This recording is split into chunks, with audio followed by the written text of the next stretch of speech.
Terre, du bonheur en tranche, de 5h à minuit. Pop, pop, pop, il est 17h sur France Inter.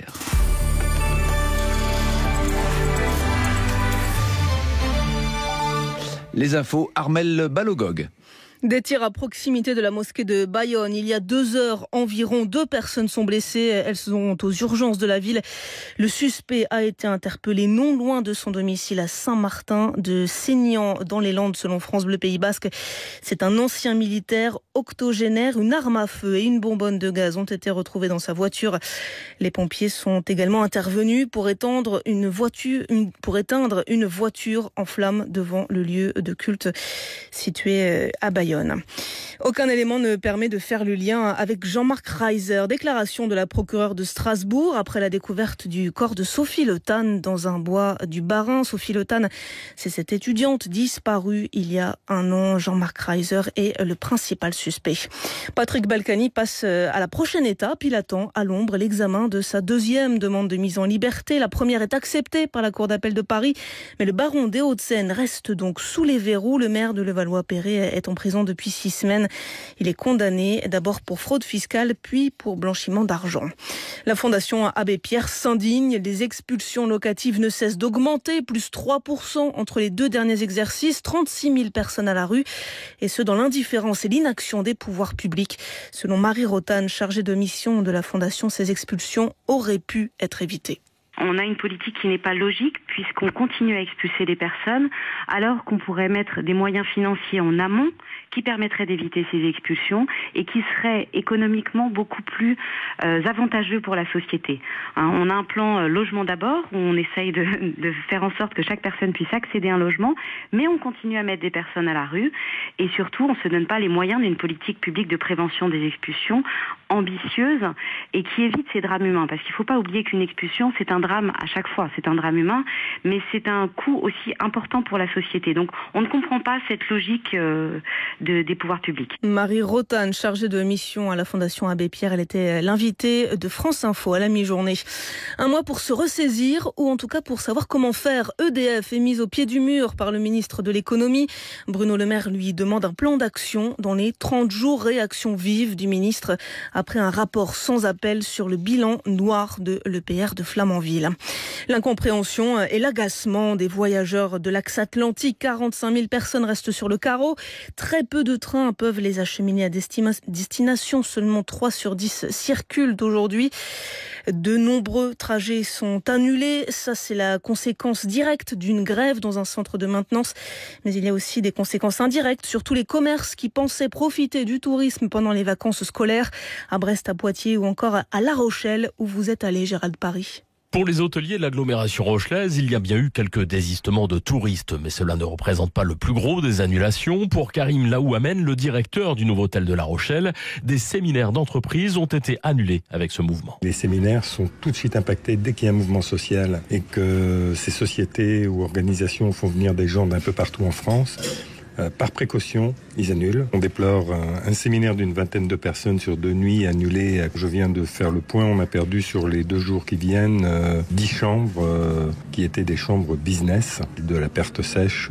Donc grosso modo, juste pour mon hôtel, c'est 3 000 € sur 2 jours perdus. Avec une grève générale prévue le 5 décembre, l'hôtelier va également perdre 2 gros séminaires, l'équivalent de 140 nuitées. Les conséquences sont multiples pour la restauration, on l'imagine, mais cela n'est pas très palpable. En revanche, les taxis devant la gare de La Rochelle subissent de plein fouet cette grève. En global, on a une grosse perte de chiffre d'affaires. On travaille beaucoup avec la SNCF. Et comme vous pouvez le constater, on est en station et on fait rien. On n'a pas bougé de la matinée quasiment. Pour faire 10 €, 15 € en dessous le SMIC, c'est pas rentable. Des taxis qui travaillent 5 à 10 fois moins que d'habitude. Fortunes diverses dans le même secteur. Les Flixbus à destination de Paris sont pleins. Et un des loueurs de voitures à proximité n'a tout simplement plus de véhicules disponibles. Gérald Paris de France Bleu La Rochelle pour France Inter. Et d'ailleurs, les perturbations des trains sont reconduites demain. 34% des TGV seulement seront en circulation dans l'ouest du pays. To vote or not to vote, Boris Johnson veut des élections législatives anticipées. Les députés britanniques doivent donner leur accord ou non cet après-midi. Boris Johnson qui a obtenu un report du Brexit jusqu'au 31 janvier. Une nuée blanche recouvre la place Tahrir à Bagdad. Des milliers d'étudiants et d'écoliers irakiens, ils ont rejoint la mobilisation contestation pour la chute du régime politique. Une contestation historique mais mortifère. 5 personnes tuées aujourd'hui. Les pistes enneigées, les paysages émouvants, les sensations de glisse et tout ça en plein automne et en plein réchauffement climatique. Est-ce que c'est bien sérieux ?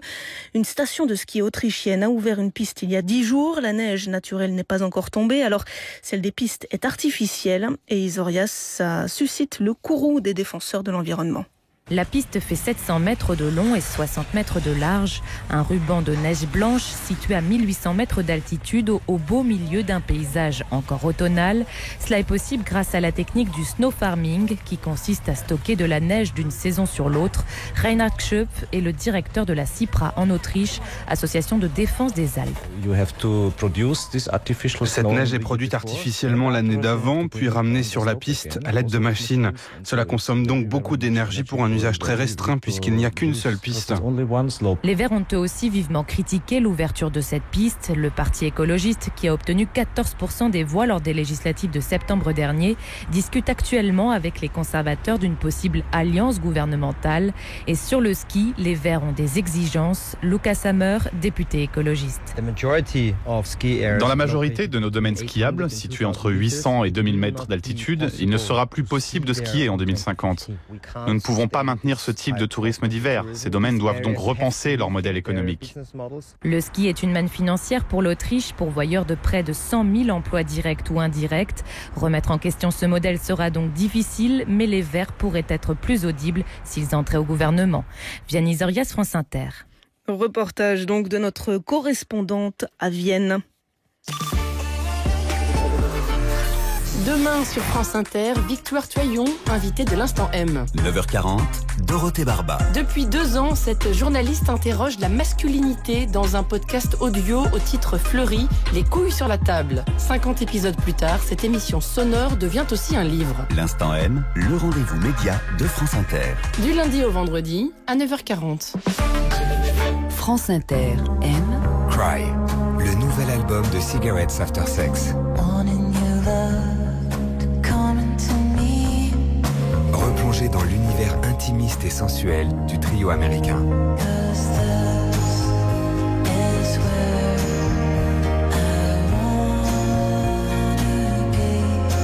Retrouvez Cry, le nouvel album de Cigarettes After Sex,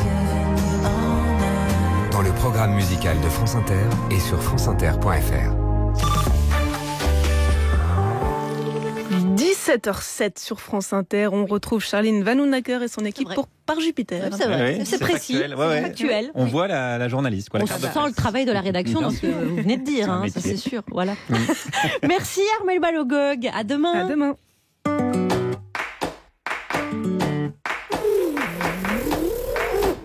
« 9h devant la maison de la radio. Je vous ai convié ici devant notre belle bâtisse, car vous y travaillez en ignorant parfois l'histoire passionnante de cette maison. C'est formidable. Guillaume, t'as fait quoi pendant les vacances ? J'étais à la campagne, je me suis ennuyé, comme c'est pas permis. Et admirer les courbes majestueuses et solennelles de cette maison qui fut érigée en 1963 par le général de Gaulle lui-même. À la fin de la semaine, j'ai fini par tendre mon micro à un hérisson.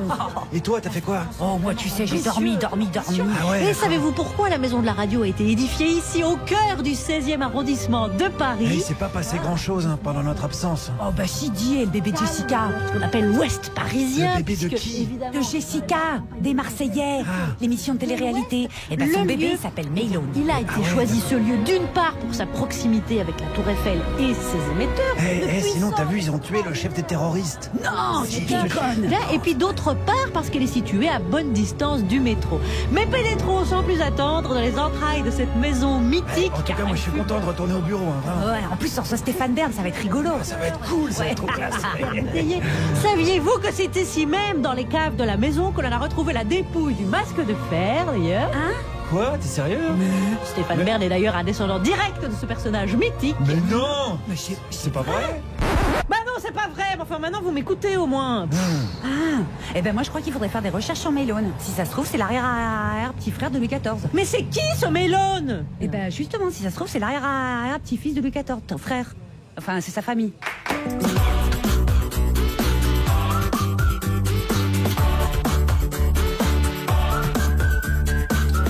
Bonjour la France Inter, bienvenue dans la start-up de la radio publique.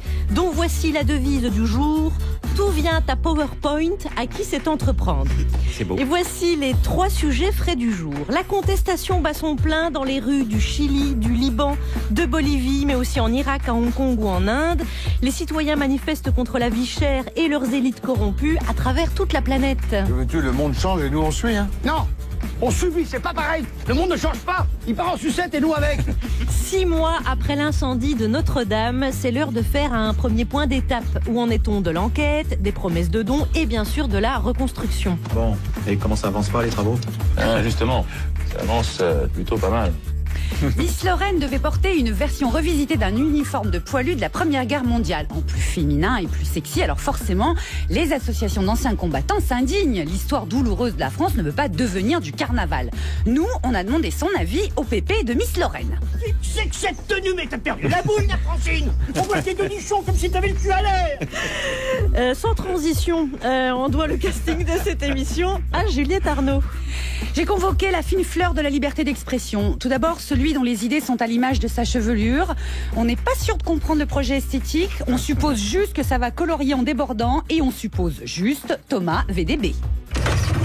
Voilà, bonjour, bienvenue à tous. Effectivement, vous le savez, moi j'ai la grande passion des engins à moteur, c'est ma passion des bécanes. Aujourd'hui, je vais vous parler des SUV. Et vous avez remarqué que j'ai prévu des sons dans ma série. On va Il y a même une mise en scène de sommaire, c'est incroyable. On est tellement contents. Ensuite, celui dont le poivre et sel occipital n'est qu'un leurre. Quand il s'agit d'assaisonner le passant ou la passante, il s'en fout des épices. Le gars fait ça à l'acide chlorhydrique. Guillaume Meurice. Bonjour à tous, je vais vous parler de la chasse aujourd'hui. Hier c'était la Saint-Hubert, c'est la fête des chasseurs, je suis donc allé les voir. Tous les chasseurs sont, comme tous les agriculteurs, les premiers défenseurs de la nature. Eh oui, glyphosate et faisans d'élevage, voilà, l'écologie comme on l'aime. Et enfin, celui qui est ceinture noire en décryptage de notre histoire contemporaine, mais piou-piou en termes de limpidité. Bref, vous aurez envie d'être d'accord avec lui, mais vous saurez pas vraiment pourquoi. Hippolyte Girardot.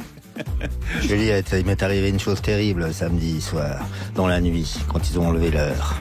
Aïe. Alors, s'il vous plaît, un peu de respect. Bon, bah alors à tout à l'heure. Voilà. Et voici celui qui va jouer les fous du roi de l'open space. Je vous laisse nous annoncer qui vous êtes. Vous êtes Stéphane Bern. C'est pas vrai. Charline Vanhoenacker, Juliette Arnaud. Par Jupiter. Bienvenue Stéphane Bern. Merci Charline, merci à tous de votre accueil. Bah écoutez, on est heureux. Alors ça nous fait tout bizarre parce qu'on est un peu des enfants des fous du roi quand même. Et puis Thomas VDB en fait partie, bien sûr. C'est mon ancien patron. Il y a la moitié de France Inter en régie qui est venue vous voir. Vous êtes un Mais c'est bien, on se sent aimé de retrouver sa maison, c'est sympa. Moi j'ai voté Macron au second tour, donc en plus ça me fait bizarre de vous voir. Oh, vous pourrez nous donner des nouvelles. Ça n'a pas le rapport. Je suis pas son ambassadeur. Pardon. Non. Je m'occupe des vieilles pierres simplement pour rendre service au pays, mais absolument pas pour lui. On parle déjà de Brigitte. Alors. Déjà non. Ah non. Oh, excusez-moi, je suis pas sûre. Vous m'avez tendu la perche aussi. Oui, Stéphane Bern, vous avez beaucoup d'actualités. Déjà ce soir, il y a un secret d'histoire à 21h05 sur France 3. Vous avez changé de chaîne car France 3 est la chaîne du patrimoine. Exactement. Et vous êtes Monsieur Patrimoine. Donc ce soir, Marie la Sanglante sur le trône d'Angleterre. Et aujourd'hui, on vous reçoit parce que vous montez sur scène avec Vous n'aurez pas le dernier mot de Diane Ducret, au théâtre Montparnasse. Et Juliette Arnaud est allée vous voir. Non. Oui, si. Bah si. Enfin quand même, et c'est mon travail. Oui, c'est bien. Oui, elle était payée pour ça quand même.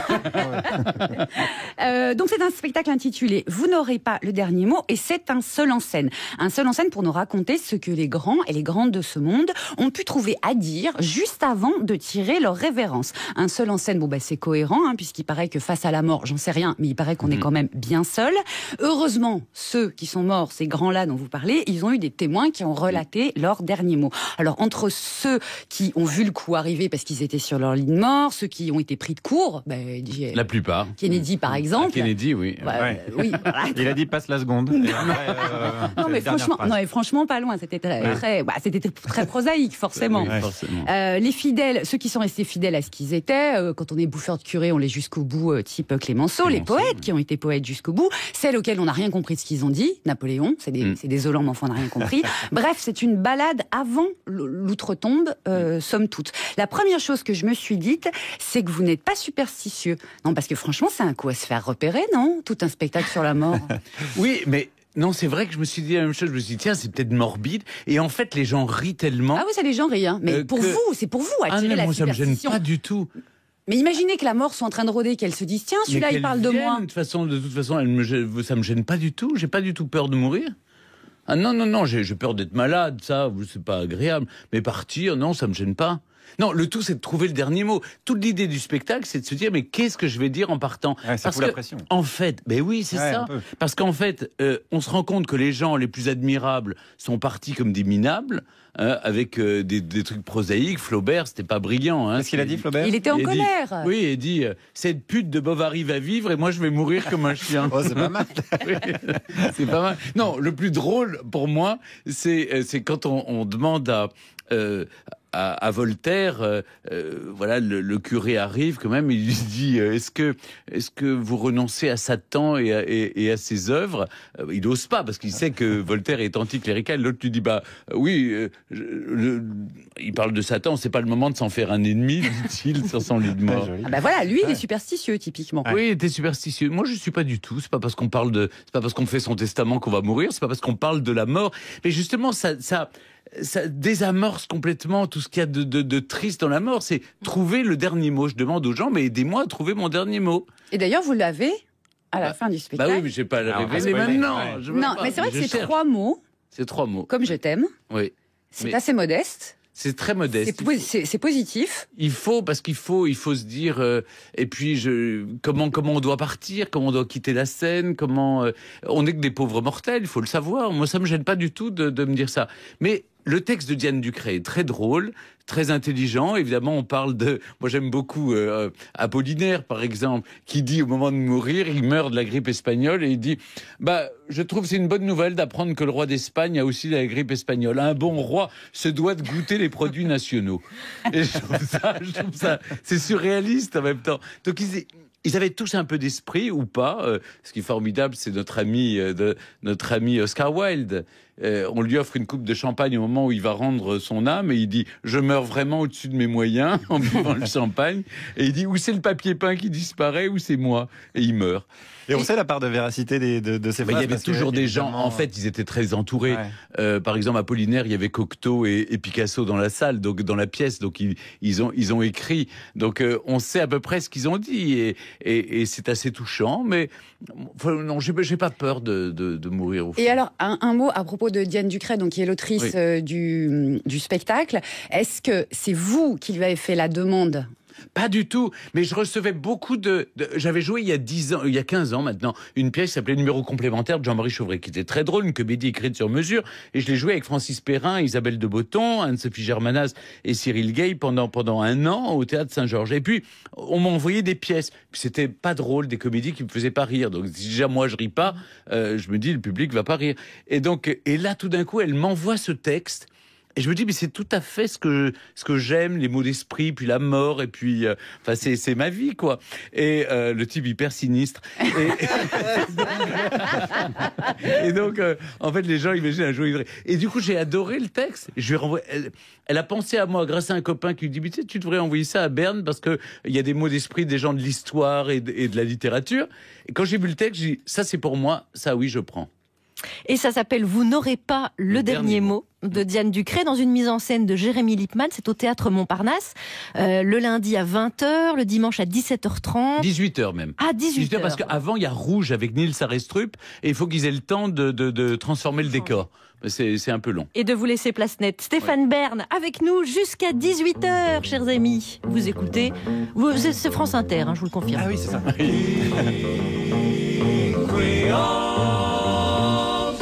There's a man in New Orleans, he's a rock and roller, he's a guitar man with a great big soul. He lays down a beat like a ton of cola. He goes by the name of King Creole. You know he's gone, gone, gone, jumping like catfish on a pole. Yeah, you know he's gone, gone, gone, at a hip-shaking King Creole. When the king starts to do it, it's as good as done. He holds his guitar like a Tommy gun. He starts to growl without any throat.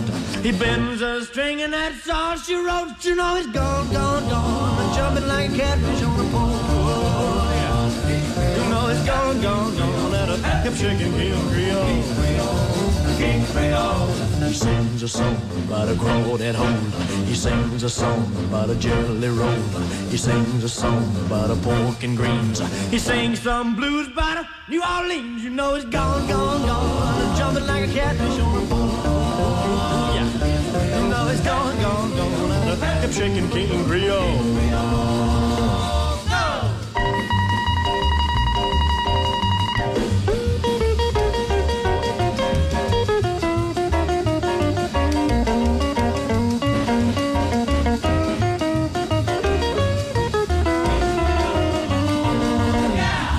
Something evil, then he plays something sweet. No matter how he plays, you gotta get up on your feet. And when he gets a rockin' fever, baby, heaven sinks. He don't stop playing till his guitar breaks. You know he's gone, gone, gone. Jumping like a catfish on a pole. Yeah, you know he's gone, gone, gone. Out of hip shaking King Creole.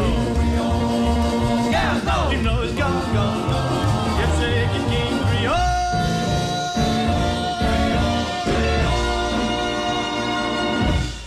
Le King Créole d'Elvis Presley, 17h21 sur France Inter. Pourquoi vous riez? Parce que c'était pas du tout Donovan. Non, je vous ai dit ça pendant le disque? Oui. Ah bah non, c'est Elvis Presley. Ah, je vous ai bien eu. Il est 17h21 à Lyon et à Paris. 17h21 sur France Inter et sur RTL, car nous recevons Stéphane Bern, qui présente toujours à la bonne heure, bien sûr. Oui, le mais matin. Oui. Voilà. Alors ce soir, il y a un secret d'histoire. Il y a aussi le livre Secret d'histoire. C'est déjà le 9e volume qui sort mercredi aux éditions Albin Michel, où l'histoire est un peu revue du côté des femmes plutôt. Hein. Oui, parce que je suis assez féministe et elles n'ont pas toujours le titre, les femmes, mais elles ont écrit l'histoire.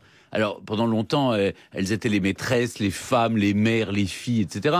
Mais elles n'attendaient pas qu'on leur donne l'autorisation d'écrire l'histoire pour le faire. Je pensais que c'était important dans un livre de remettre de redire, sans les femmes, jamais l'histoire n'aurait été écrite. Et donc, c'est mon côté un peu féministe, mais j'ai été élevé par des femmes, alors j'ai cette fibre-là. C'est dans le livre, donc Secret d'histoire, paru aux éditions Albin Michel, enfin à paraître mercredi. Donc, Stéphane Bern, pour vous entourer, il y a la crème. Il y a Thomas Védéby, Hippolyte Girardot et Guillaume Meurice. Et bien sûr l'information. Bah oui. Tout ça est quand même beaucoup une tempête dans un verre d'eau. Le journal de presque 17h17. Je ne sais pas nager, je peux tout voir. Et on commence par les titres. Oui, dans ce journal, on évoquera la mort d'Abou Bakr al-Baghdadi. Oui, l'inspirateur de Tout le monde s'éclate à la queue leu. Oui. On parlera aussi de la demande de libération de Patrick Balkany. Libérez le patoche. Oui, calmez-vous. Parce qu'après, on parlera de Florian Philippot. Oui, mal aimé, je suis mal aimé. Je fais des imitations.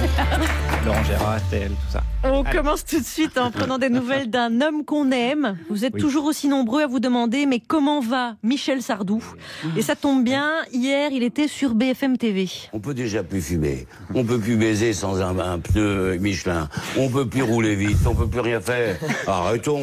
Eh ben, ça va, a priori, c'est bon. Ça va bien, il baise avec un pneu Michelin, donc tout va bien. Allez, on enchaîne avec la politique. Oui, les juges ont accepté une première demande de mise en liberté de Patrick Balkany. Et Patrick Balkany avait donc raison, saloperie de justice laxiste. Et on continue avec un véritable tremblement de terre politique cette fois. Franck de la Personne quitte le mouvement Les Patriotes de Florian Philippot. Oh là là là, mais c'est incroyable de vivre comme ça à une époque où tout va si vite. Attendez, c'est fou. C'est pas tout. Franck de la Personne annonce dans la foulée la naissance de son mouvement, la gauche patriote. Oh là là là, un parti qui serait à la fois nationaliste et socialiste. Du national-socialisme. Oh là là là là. National-socialisme, c'est incroyable de vivre à une époque comme ça où tout va vite vers le passé. C'est incroyable. Allez, justice à présent. La Cour de cassation rejette le pourvoi de Marine Le Pen qui avait saisi le tribunal après avoir été comparée à un étron dans Charlie Hebdo et dans l'émission de Laurent Ruquier. Donc il est légal de comparer Marine Le Pen à un étron, une décision qui scandalise évidemment la communauté des étrons. International à présent, le leader de Daesh, Abou Bakr al-Baghdadi, est mort. C'est ce qu'a annoncé ce week-end Donald Trump. Attendez, Trump, c'est le mec qui dit que le réchauffement climatique, c'est un complot des Chinois? Ouais. Et là, on doit le croire, là? De toute façon, al-Baghdadi, ça fait 12 fois qu'on nous dit qu'il meurt. Ouais, donc on n'a qu'à attendre qu'il se remette pour annoncer sa mort une 13e fois. Allez, on fait comme ça. Très bien, on fait ça. Sécurité routière, à présent, on apprend que les piétons sont victimes de bien plus d'accidents mortels après le passage à l'heure d'hiver. Oui, et selon la sécurité routière également, les piétons sont victimes de bien plus d'accidents mortels après le passage de Benoît Magimel aussi. Je crois qu'il est temps de prendre à nouveau des nouvelles de Michel. Attention, il en est où au niveau des élections, Michel? Je suis un révolutionnaire, je les emmerde. Je donne plus rien, ni un blanc, ni un bleu, ni un rouge, ni un vert. Rien. Bon. Ça a l'air d'aller, une soupe, un suppôt, puis elle est pas. Allez, on passe à l'info suivante. Info média, Charline. Vous n'avez pas peur de la violence, Charline? Oula, allez-y, ouais. Ok, non, parce que ce qui suit, c'est quand même hyper violent, quoi. C'est pour ça que je préfère. Allez-y quand même. Ouais. Alors, le CSA s'est prononcé sur la diffusion du discours de Zemmour en intégralité sur LCI. Oula, en effet, ça va être violent. Oui.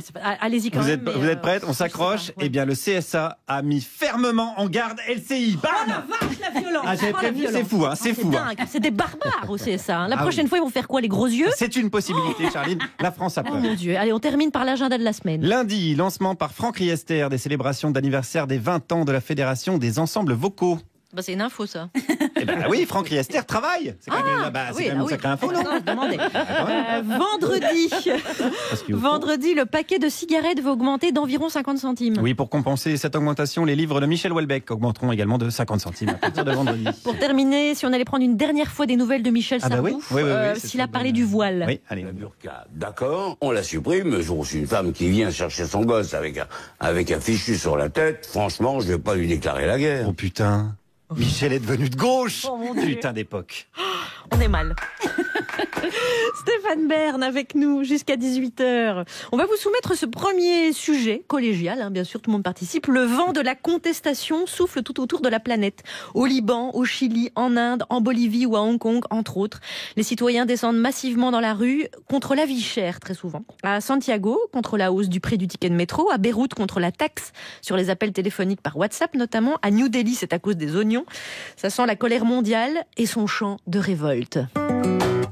Una mattina mi son svegliato, oh bella ciao, bella ciao, bella ciao, ciao, ciao. Una mattina mi son svegliato ed ho trovato l'invaso. Tu m'as donné, j'attends ton retour. Oh bella ciao, bella ciao, bella ciao, ciao, ciao. Ça a changé France Inter. La révolution, c'était mieux avant. C'est Gims et Vita qui ont un petit peu revisité Bella Ciao, voilà. Révolutionnaire italien. On s'est dit, ce vent de colère et de révolte, on a pensé à vous pour ce sujet, Stéphane Bern. On s'est dit, elle vous parvient, cette colère mondiale bien sûr, contre les élites, etc. Vous n'êtes pas non plus Marie-Antoinette. Comment vous la... C'est important de le préciser quand même. Ça serait très bon expo. Comment vous la percevez? Comment vous l'appréhendez? Mais oui, justement, je trouve qu'il y a un vent de révolte contre cette élite qui dirige sans se préoccuper du sort des plus fragiles, parce que souvent c'est une étincelle qui met le feu aux poudres. Notamment, c'est l'augmentation d'un ticket de métro. On l'a vu au Chili, on l'a vu en Bolivie, on l'a vu au Liban. Évidemment, ils ont le sentiment, d'ailleurs. Ça crée un sentiment national, d'ailleurs, au Liban. C'est très intéressant ce qui se passe à Beyrouth, où, pour la première fois, il y a eu un tel clientélisme. Comme vous savez que le pouvoir est partagé entre les communautés, les chiites, les sunnites et les chrétiens. Le pouvoir est partagé et le peuple se révolte. Beaucoup de jeunes qui sont diplômés, qui ont fait de belles études et qui n'ont pas de travail. Et ils se disent, mais eux, ils se partagent les postes, le pouvoir, etc. Et nous, fédère, donc. Et ça fédère. Au Liban, oui. Au Liban, c'est exactement ce qui se passe. Je trouve que, oui, cette élite, elle est hors sol. Elle se rend plus compte qu'il y a une jeunesse qui est instruite, qui est en train qui demande aussi à prendre position, à avoir des postes. Et puis d'autre part, cette mondialisation qui est très violente, qui échappe aussi à l'entendement. Tous ces gens qui se partagent comme ça les richesses du monde, alors que les gens se retrouvent sans rien et sont perdus. Ils sont un peu les laissés pour compte de cette mondialisation. Vous avez parfois l'âme révolutionnaire, Stéphane Bern? En permanence en révolution. Quel gauchiste, ce Stéphane Non, Bern. c'est pas une question à gauche, à droite, ça n'a rien à voir. Je pense qu'il faut toujours avoir cette capacité de se révolter, de ne pas accepter d'être rebelle et rétif à la discipline, ou en tout cas à l'embrigadement, et toujours rester soi-même, ne pas tout prendre pour argent comptant. Je suis je peux être à la fois assez conservateur, même si c'est un mot qui commence très mal, et en même temps, c'est le en même temps, vous voyez, être très révolutionnaire. Non, c'est vrai que j'ai toujours été insolent, impertinent, j'ai toujours contesté, je suis jamais d'accord. Voilà, c'est l'esprit français, gaulois. Et vous avez déjà manifesté ? Tout le temps. C'est vrai, mais dans la rue, battre le pavé. Oui, et quoi C'est moi, je pose la question. Non, mais on voulait savoir, on était intéressés. J'étais Louis XIV. Non. Oui, moi je manifeste en perruque, c'est normal. Avec chaise à porteur, oui. Les gens imaginent bien, je vais pas y aller comme ça. Donc, alors c'était quoi cette première manif? Mais c'est incroyable. L'image d'un auditeur de France Inter. Ils ne vous ont pas vu depuis longtemps. Alors. Ils m'ont pas vu, ils se souviennent pas quand même. Oui. Alors non, mais la première manif, c'est, vous savez, quand Raymond Barre en 80, après l'attentat de Copernic, avait dit qu'il y avait eu X morts, dont des victimes innocentes, et il comptait pas les Juifs. Donc qui étaient donc qui étaient pas innocents puisqu'ils étaient juifs. Voilà ce qu'il disait, c'était horrible. Donc je suis descendu dans la rue, c'est la première manif, j'avais 15-16 ans. Et là j'ai manifesté, j'ai souvent manifesté depuis. Donc oui, j'ai cette dernière alors les gilets jaunes la dernière, je me suis retrouvé mais sans le vouloir forcément dans des manifs. Insu de votre plein gré. Non, c'est pas ça, c'est que je me suis vous savez, quand je suis allé à Montabon dans la Sarthe pour on a restauré la rotonde ferroviaire, j'ai été attendu, les ministres se sont décommandés et moi j'y suis allé, et donc j'étais accueilli par il y a d'un côté les gendarmes, de l'autre côté les gilets jaunes, et ça s'est tellement bien passé qu'à la fin les gilets jaunes disaient Berne président. parce que j'ai pas eu, j'ai pas besoin d'avoir peur, c'est les citoyens, et je suis allé à leur rencontre et j'ai écouté ce qu'ils avaient à dire. Vous savez, il faut écouter les gens simplement. Moi qui vis beaucoup dans le Perche, je comprends aussi la colère des gens. Et je trouve que le patrimoine est un facteur d'égalité justement entre les campagnes et les villes, parce que là, la moitié du patrimoine. C'est bien, vous commencez à parler comme un politique. Je comprends la colère des gens. Vous êtes sur la bonne voie, Stéphane. Non, je ne veux pas faire de politique, moi je m'en fiche. Je suis comme vous n'en avez rien à faire des gens. On s'en fout d'ailleurs, on est entre nous, personne nous écoute. Ouais. Et c'est dommage parce que c'est l'heure de la chronique de Thomas VDB. Ouais. Voilà. Parce que j'ai utilisé ce son au début de l'émission, je me suis dit quitte à faire rechercher un son par derrière, je me suis dit on va l'utiliser 2 fois. Dans le réalisateur. Moi j'ai le réalisateur. Parce que moi j'ai vraiment la passion des engins à moteur, vous savez, j'ai la passion automobile, j'adore les R25, les turbo-diesel, les 6 soupapes. Et j'adore faire ronronner le moteur de ma voiture sous le capot, voilà. Je vais donc vous parler aujourd'hui des SUV. Je suis vraiment trop branché avec mon SUV.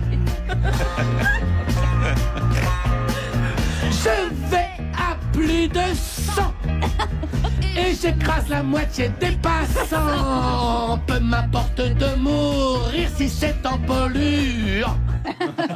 Voilà, donc je vais donc parler des SUV, ces voitures qu'on appelait donc avant les 4x4. Alors moi, il faut savoir que je me souviens quand j'étais petit, je regardais souvent Stade 2, et à la fin de l'émission, des fois, Gérard Roltz, il disait maintenant on va regarder des images du Camel Trophy, et c'était un rallye en voiture sur des routes hyper difficiles où c'était plein de boue, et moi j'adorais ça, le Camel Trophy. C'est grâce à eux que j'ai eu l'idée de fumer.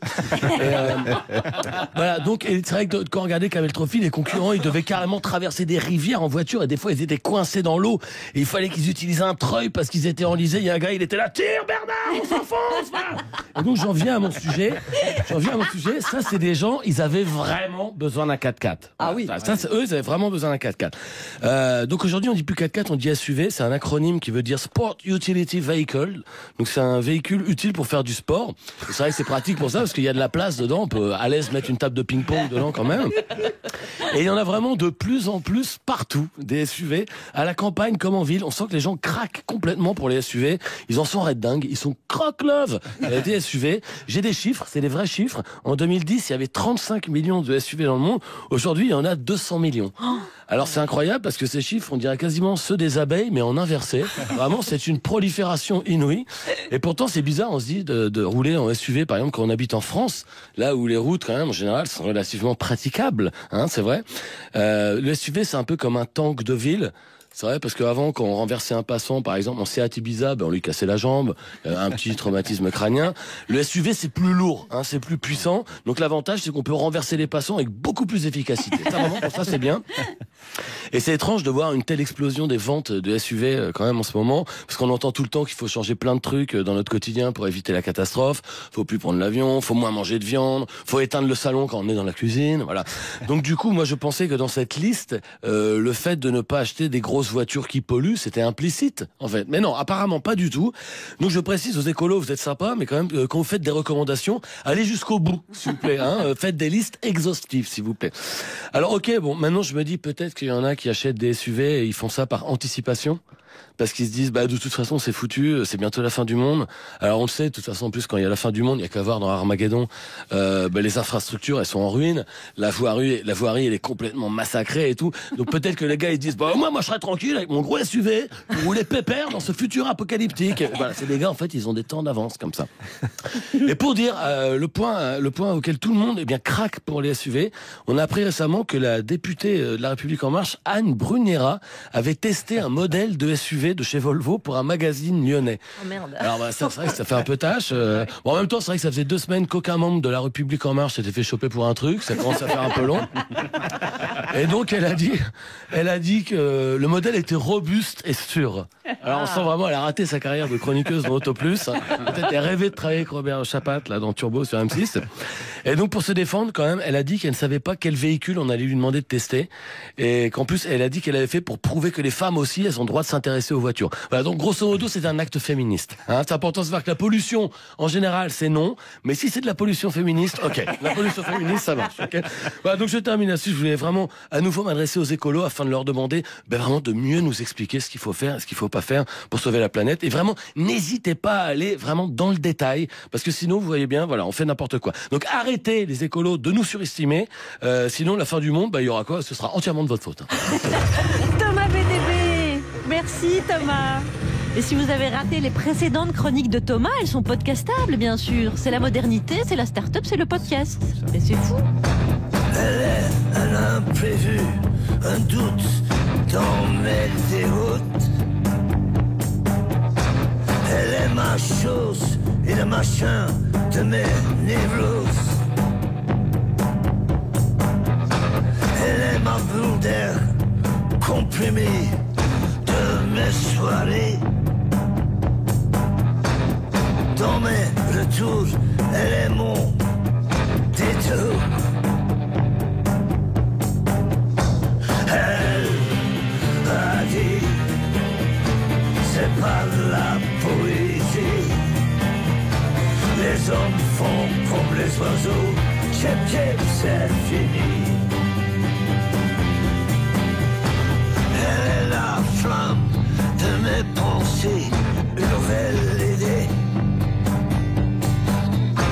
Elle est le radeau qui m'amuse, elle est ma muse.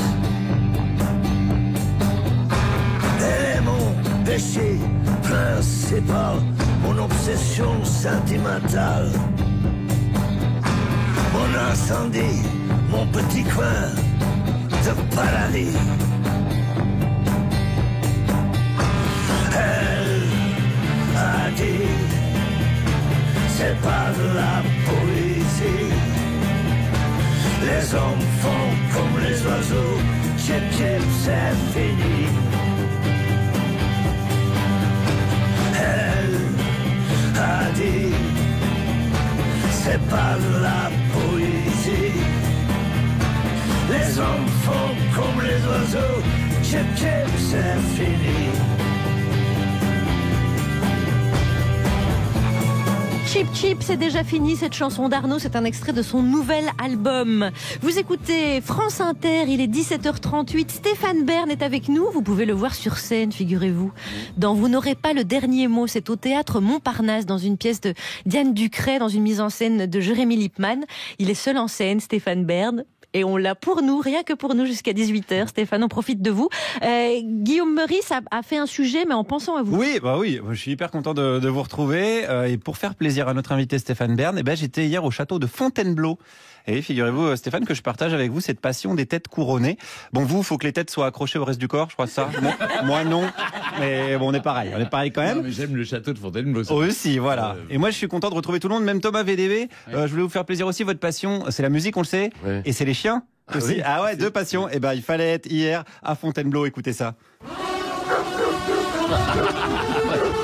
Bah, c'est pas grave, j'étais pas. Non, enfin, il y a les deux là, il y a les deux. Hein. Voilà, c'était donc la fête de la chasse, la Saint-Hubert, et plus précisément de ma chasse préférée à moi, la chasse à courre. Oh, j'adore parce qu'il n'y a pas de fusil, Stéphane, la chasse à courre. Il n'y a pas de violence.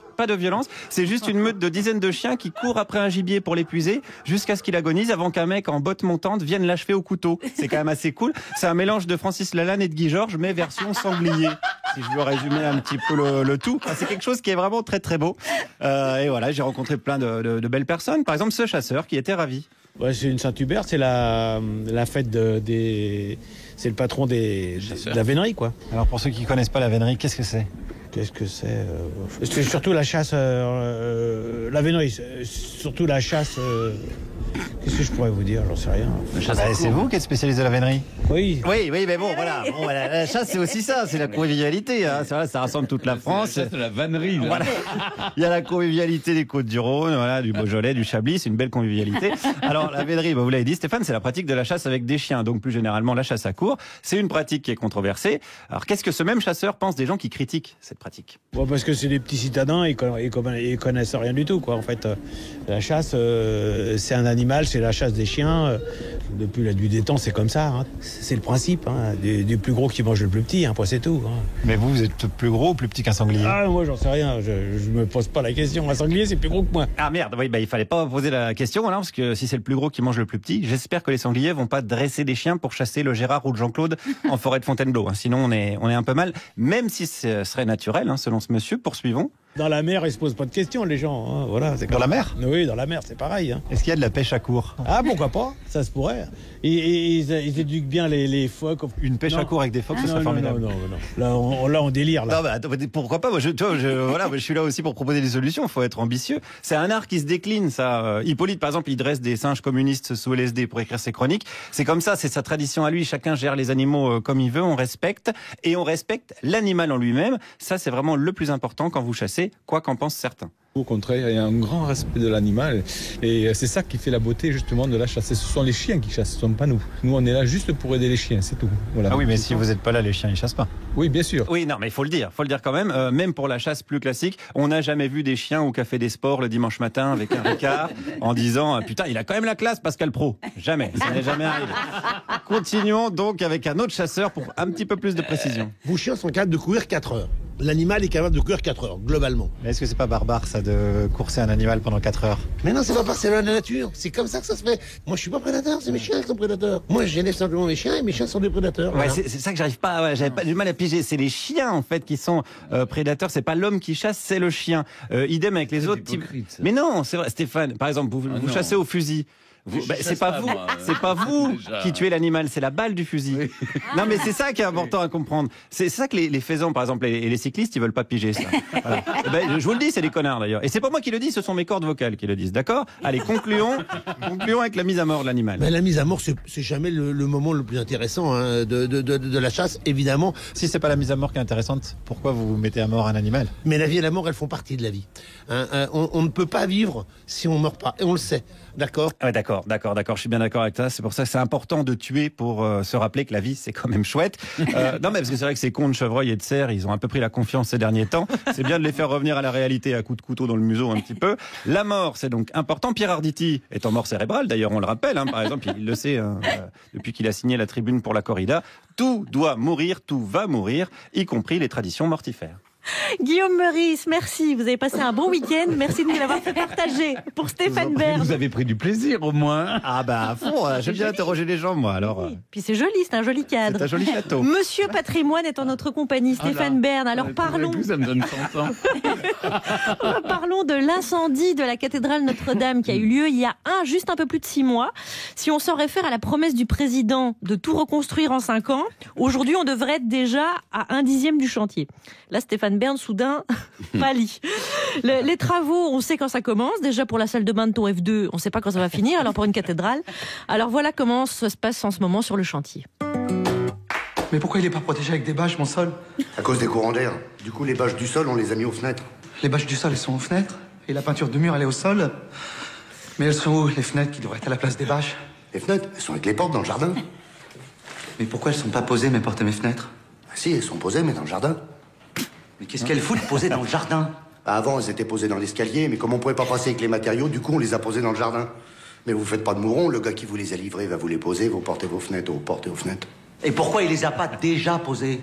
Parce qu'il a eu un petit accident, il s'est pris une porte. Comment il aurait fait pour se prendre une porte? Il n'y en a aucune de posée. Bah justement, il s'est pris une porte dans l'escalier en voulant la poser dans le jardin. Extrait de La Maison du Bonheur de et avec Danny Boone, et on entendait Laurent Gamelon. 6 mois, c'est l'heure du premier rendez-vous de chantier. En tout cas, dans la presse, il y a des premiers bilans, des questions. Stéphane Bern, est-ce que c'est un petit peu trop tôt pour un premier point d'étape sur Notre-Dame de Paris? Qu'est-ce qu'on peut en dire aujourd'hui? Ce qu'on peut en dire, pardon, mais d'abord, il y a toujours la sécurisation. Et puis, vous avez vu qu'on a perdu beaucoup de temps avec le principe de précaution sur le plomb. Maintenant, on sait qu'il n'y en a pas. Enfin, il n'y en a pas plus qu'il y en a ailleurs, puisque le plomb ne reste pas dans l'air et il se pose. Voilà. Et par contre, il y a ce principe de précaution, ça s'applique. Alors, je ne suis pas sur le chantier, mais j'entends ce que disent les responsables du chantier, où il y a comment dire, l'inspectrice du travail qui fait du zèle d'une certaine manière et qui empêche donc beaucoup de gens démissionnent parce qu'ils ne peuvent pas travailler. Il faut prendre 6 douches par jour. Donc si vous voulez passer plus de temps à prendre des douches qu'à faire avancer le chantier, donc c'est pratiquement au point mort pour le moment. Mais ça veut dire que si les gens prennent des douches tout le temps, c'est qu'ils sont quand même inquiets par Non, c'est le principe de précaution qui s'impose sur des zones. Mais maintenant, il y a des rapports qui sortent en disant il n'y a pas plus de plomb qu'il y en a ailleurs. Donc, j'espère la faute de l'inspection du travail, alors? Non, je sais pas, mais bon, je sais qu'elle fait du zèle. Voilà, c'est pas moi qui le dis, mais on me le dit, voilà. Prévu, alors. Qui vous dit ça? Pas son mari, mais son compagnon, je veux dire. Mais donc voilà, il y a aussi comment dire, il y a une polémique politique derrière. C'est faire échouer absolument l'idée de reconstruire Notre-Dame ou de le rebâtir. Vous pensez que l'inspection du travail a des ordres pour faire en sorte que... Non, elle n'a pas besoin d'ordre, elle fait ce qu'elle veut, mais j'entends ce que me disent les ouvriers et les gens sur le chantier. Voilà. On reçoit le complotiste Stéphane Bern. Non, je ne suis pas complotiste du tout. Non, je ne crois pas. Ce qui me gêne, c'est qu'au fond, il y a un élan de solidarité. Je crois qu'il faut restituer Notre-Dame comme elle était. Ça paraît évident. Et non pas telle qu'elle était, parce que la polémique, elle est là. Est-ce qu'il faut reconstruire à l'identique? D'abord, elle n'est pas tombée. Il faut sécuriser simplement Notre-Dame, dans un premier temps. Ensuite, faire les devis pour faire les travaux. Et ensuite, faut la restaurer telle qu'elle était. Pourquoi telle qu'elle était? Telle qu'elle était classée. J'ai pas compris que le président de la République ait dit il faut faire un geste architectural contemporain. Je vois pas l'intérêt. Il veut laisser une trace peut-être, Emmanuel Macron. Je pense qu'il reste un an propre de tous les. Oui, mais pas sur Notre-Dame. Non, mais attends, franchement, il y a plein d'endroits où il peut laisser des traces. Moi aussi, je peux faire pipi partout, ça va laisser des traces. Non, mais au bout d'un moment, ça va, quoi. Notre-Dame, les gens ont payé, et moi j'ai rencontré. Ah oui, il y a plein de sous, il faut les utiliser. Non, mais attendez, 300 000 personnes ont donné 10 €. Ces gens. Des Français qui m'ont écrit, que j'ai rencontrés. Ces gens, ils veulent qu'on reconstruise Notre-Dame telle qu'elle était. Alors, telle qu'elle était à quelle époque alors? Mais telle qu'elle était récemment, telle qu'elle était avec sa flèche. Et surtout 3 millions d'euros pour refaire Notre-Dame. Non, mais après il y a eu d'autres dons, etc. Des généreux donateurs. Mais ce qui est intéressant, c'est de penser qu'il y a des gens comme vous et moi qui ont simplement, dans un geste généreux, envoyé 10 €. Et ce qui est incroyable, en écrivant ce qu'il voulait, il voulait qu'on reconstruise Notre-Dame telle qu'il l'avait aimée, surtout telle qu'elle était classée. Moi, il y a un truc qui m'épouvante, c'est quand on veut faire des gestes architecturaux contemporains, on oublie une chose, il y a des règles. Pourquoi l'État s'affranchirait des règles que l'État impose à vous, à moi ? C'est-à-dire, on est dans une république bananière ou quoi? Ou on est dans une république où la loi est la même pour tous. Vous appelez donc aujourd'hui à la démission d'Emmanuel Macron. On l'a compris. C'est un geste politique assez fort. Non. Jean-Marc Morandini vient de tweeter. Là, on a compris que c'était compliqué. C'est compliqué. Il faut juste restaurer Notre-Dame telle qu'elle était classée, point. Maintenant, il faut que les travaux avancent. Le général Georgelin veille au grain, si je puis dire, avec le ministre de la Culture. Enfin, j'espère qu'ils sont sur le chantier et qui vérifient. Non, il y a du plomb. Non, il n'y a plus de plomb. C'est bon. Il y a eu un rapport qui a été rendu public. Il n'y a plus de plomb. Donc maintenant, on peut avancer. On arrête de prendre des douches. Sécuriser. Il faut maintenant enlever l'échafaudage qui a fondu. Ça, c'est compliqué. Dont les barres ont été soudées par l'incendie. Exactement. Et ensuite, il faut faire les devis et restaurer Notre-Dame. Bon, mais on s'y met. On y va maintenant, non? Allez, go. Let's rock and roll. Stéphane Bern, avec nous. Enfin, je suis pas un spécialiste de Notre-Dame non plus. Mais en tant que simplement, vous avez un œil là-dessus de près. J'ai un œil là-dessus et puis on m'a invité à une ou deux réunions. J'ai mis mon grain de sel qui a mis le feu aux poudres, si je puis dire. Vous leur avez mis du plomb dans la tête un peu, c'est ça? Oui, un peu.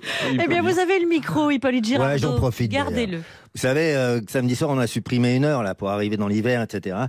Bon, moi, je trouve ça un peu chaque fois spécial qu'on nous prenne un truc, on dit qu'on va nous le rendre, mais moi, j'y crois jamais. Enfin bref. Moi, je sais pas ce qui m'est arrivé. Je me suis réveillé, puis d'un seul coup, dimanche matin, j'ai entendu ça.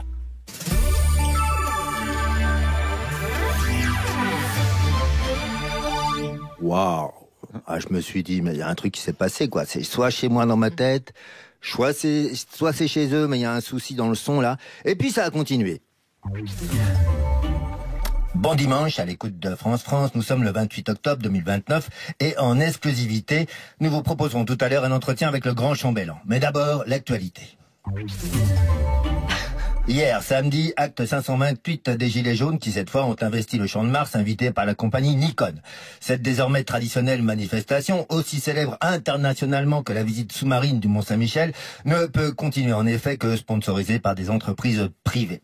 Cette fois, cela a provoqué un commentaire acerbe de l'ex-ministre de l'Intérieur, M. Castaner, depuis son cercle de jeux d'Antibes, qui a affirmé, je le cite, « Quand je pense qu'ils ne doivent leur popularité uniquement à cause de la répression que j'ai ordonnée et qui m'a fait des héros, et ils ne m'ont jamais invité. » Message transmis donc aux organisateurs.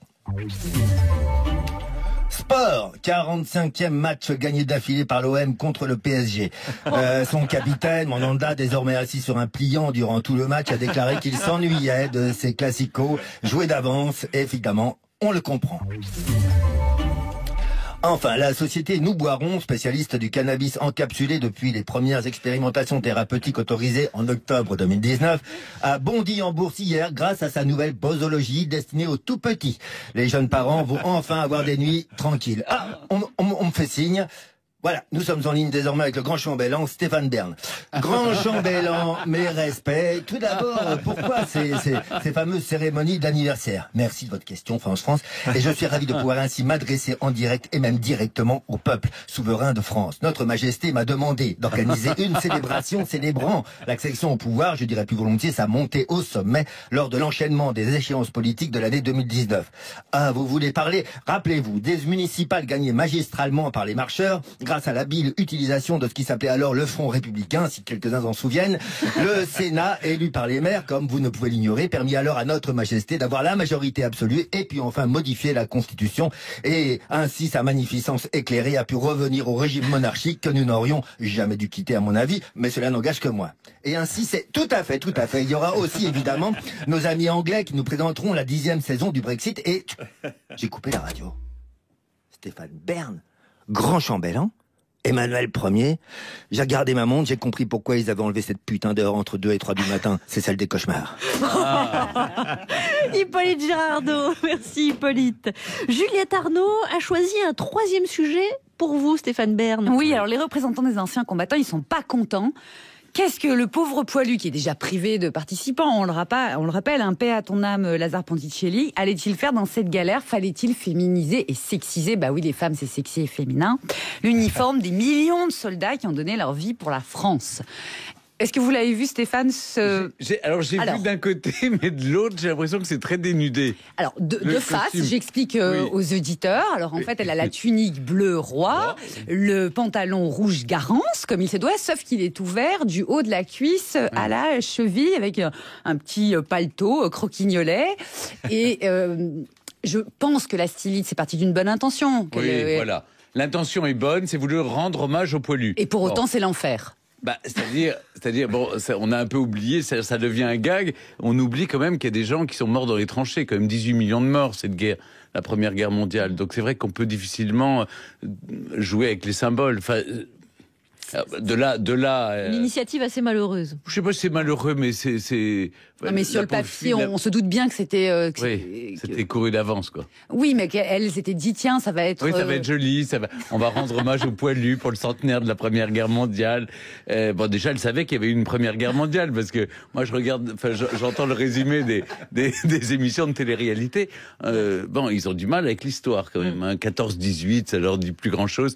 Ils n'étaient pas nés. Et forcément, moi non plus, je n'étais pas né sous Napoléon, mais je sais quand même qu'il a existé. Bon, mais bref. justement, ça aurait permis, peut-être ce costume aurait permis, aux gamins de se figurer à quoi ça ressemblait à un costume de soldat en 1914, et de se rappeler quand même un uniforme, et qu'on envoyait des soldats de 20 ans avec un pantalon rouge Garance. C'est vrai. C'est-à-dire mais là, avec une cible. Comme il est très ouvert, j'ai peur qu'on confonde ce que voulait dire le poilu, si vous voulez. et donc ça, je comprends que c'était pas le symbole n'était pas forcément bien choisi. Ça nous a permis de nous rappeler que l'uniforme des Français, c'était le pantalon était rouge pétant. Ça fait vraiment youhou, on est là. Ouais, mais comme on était plus fort que les autres, on n'avait pas besoin de se faire chier en camouflage en fait. Cette histoire de l'uniforme du soldat, mais vraiment bleu pétant en haut et rouge pétant en bas, c'est très embarrassant parce que les Allemands, ils avaient changé dès le début du siècle. Ils ont changé, exactement. Mais nous, après, on a changé, on a pris bleu horizon. On en a fait tuer un certain nombre quand même avant de changer. Oui, absolument. Non, c'est pour ça, c'est difficile de jouer avec il n'y avait pas de principe de précaution à l'époque. Non, non, non, mais on en rit. Mais je pense que on doit pas trop se moquer de la mémoire, surtout des gens qui sont morts dans toutes les familles. Il y a eu des gens, surtout les femmes ont tenu le pays. À la rigueur, si c'est pour rendre hommage aux femmes, les femmes qui ont tenu le pays pendant la guerre de 14-18, parce que c'est elles qui étaient qui tenaient l'économie du pays pendant que les hommes étaient au front. Bah non. Mais elles n'avaient pas d'uniforme dévolu. Non. Exactement. Stéphane Bern, nous terminons souvent cette émission par un sketch et on voudrait jouer avec vous. Ah, j'adore. Et j'ai un texte. Oui. Alors on le découvre tous en même temps. La semaine dernière, dans la matinale de France Inter, Cécilia Attias et Louis Sarkozy, son fils, étaient invités. Nous, on était dégoûtés de ne pas être à l'antenne. Alors on vous a fait un petit résumé. Cécilia Attias. Stéphane, vous serez Louis, l'enfant roi. Je serai la régente. Charline sera Léa Salamé. Et Guillaume sera Nicolas Demorand. France Inter. Léa Salamé, Nicolas Demorand. Le 7-9. Léa Salamé, c'est à vous pour une interview coup de poing. Absolument. Alors, première question, sans détour. Voulez-vous un café ? Un court, s'il vous plaît. Ça me rappellera mon ex-mari. Et vous, Louis, avec ou sans sucre ? Pareil que ma mounette. Vous avez vu comme il est adorable ? Oui, tout le portrait de son père. Pardon. Oh, vous me flattez. Ah bon ? Alors, Louis Sarkozy, quel temps fait-il aux États-Unis ? Je crois qu'il y a du soleil. Louis, tu es formidable. C'est très intéressant, mais développez, Cécilia. Je voudrais surtout pas tomber dans l'exagération, mais je pense que Louis est l'homme politique de demain. Arrête, ma mounette, tu vas me faire rougir, moi je suis pudique. Ne fais pas l'idiot. Pourquoi crois-tu qu'on t'a prénommé Louis ? En rapport au Louis d'or, parce que papa aime bien l'argent. Certes, mais pas seulement. Louis, je crois que votre maman fait allusion au roi de France. Ah oui, Louis I, Louis II, Louis III. Il est merveilleux, il comprend tellement vite. Louis IV, Louis V, Louis VI. Quel prodige, oui. Ah je sais compter jusqu'à 18. Eh bien justement, je pense que tu seras Louis XIX, prochain roi de France. Louis, vous êtes favorable à la légalisation du royalisme ? Je pense qu'il faut aller plus loin que le royalisme thérapeutique. Ça vous passionne, l'histoire de France ? On ne peut rien vous cacher. J'ai déjà lu tout Laurent Deutsch. Et il ne manque jamais un numéro de Secret d'Histoire de Stéphane Bern. Quand j'accéderai au trône, Stéphane Bern sera mon dauphin. Eh ben, on a hâte. Que Louis soit notre roi ? Non, on a hâte que l'interview se termine. Cécilia, Louis, un dernier mot peut-être ? Il sera roi en 2035. Mamounette, c'est dans combien de dodo 2035? Allez, on compte. 1, 2, 3. Voilà, si vous aviez raté cette interview, c'est un résumé. Fidèle. Merci beaucoup Stéphane Bern. Oui, avec vous, merci. Merci d'avoir passé cette heure avec nous. Je rappelle qu'on peut vous voir sur scène en ce moment au Théâtre Montparnasse dans Vous n'aurez pas le dernier mot, un texte de Diane Ducret dans une mise en scène de Jérémy Lippmann où vous êtes seul en scène. Je rappelle que ce soir, vous pouvez voir sur France 3 un nouveau numéro de Secret d'Histoire consacré à Marie la Sanglante sur le trône d'Angleterre. Et puis le livre Secret d'Histoire, le volume 9, Stéphane Bern, c'est publié chez Albin Michel. Merci beaucoup. Merci Charline, Stéphane. merci Guillaume, merci à tous, Hippolyte, Thomas VDB, Juliette, merci à tous. On a eu un petit goût de fou du roi. Ah, c'était sympa de vous retrouver. Merci, c'est la fin de cette émission. À demain où nous accueillerons l'humoriste Carla Bianchi. Et donc avec Carla, nous avons décidé d'assumer. Et puis vous l'avez compris, c'est du sérieux.